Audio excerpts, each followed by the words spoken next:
टमाटर कसे दिले दादा? आणि हे भेंडी वांगे कारले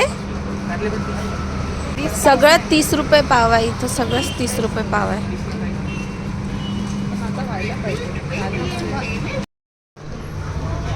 अपने बजट में अभी के लिए यही है.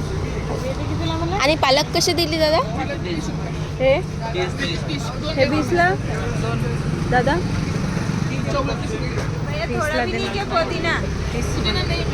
30 म्हणते ना ग. 30 मेथी आहे ना आपल्या घरी. पालक पाहिजे ना पण आपल्याला. हे पाहिजे. कोथिंबीर कशी? लिंबू कसे दिले? लिंबू कसे दिले? लिंबू आपण फ्रूट्सपर्यंत तर पोचतच नाही. भाजीपालाच 30 रुपये पाव. 30 रुपये पाव. फ्रूट्सपर्यंत कधी पोचणार यार आपण?